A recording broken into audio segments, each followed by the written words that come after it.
So let's have an example of a switch case.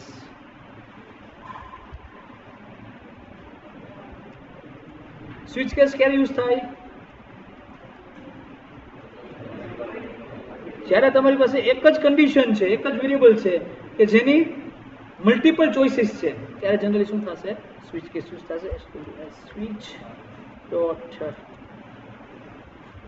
PHP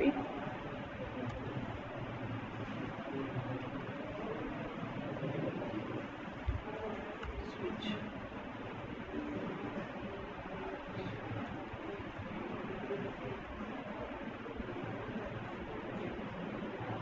let's check switch.php and let's have one example.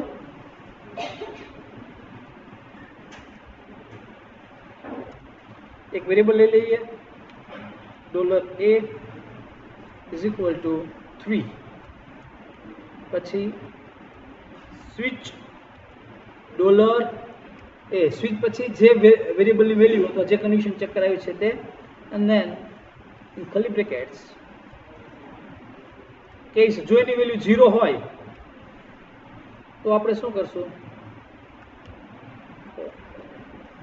a is 0 પછી શું આવશે? Break. શું કરો? Break લખવાનું. હવે suppose break નથી લખ્યું તો એના પછીનો કેસ ચેક કરવા થશે. એકચ્યુઅલી આપણે પહેલો કેસ ચેક થઈ ગયો છે તો પછી બીજા એક પણ કેસ ચેક કરવા જ નથી દેવા. That is why there is a break statement. So once the condition is true, એટલે કેસમાં 0 જો એની વેલ્યુ 0 હશે તો a is 0 પ્રિન્ટ થશે અને બ્રેક થઈ જશે એટલે સ્વિચ આખો બ્રેક થઈ જશે અને આઉટ ઓફ આપણે સ્વિચ જતા રહેશું. જો આ નહીં લખીએ તો કન્ડિશન સાચી છે છતાંય કેસ 1 ચેક કરશે, કેસ 2 ચેક કરશે. સો એવરી ટાઈમ જો કેસ સાચો પડી જાય છે તો we should write break statement. then if case is true then a is true અને બાય ડિફોલ્ટ સપોઝ કે ત્રણેય કેસ ખોટા પડે છે તો default value echo a is not 0 1 or 2 and break. નો લખો તો ચાલે બોલો બરોબર છે. તો a બરાબર શું છે? 3 છે તો શું આઉટપુટ આવશે? Okay a is not 0 1 or 2 or make it 0, a is 0 make it 2, is 2 and make it last one. કોઈ કે કન્ફ્યુઝન?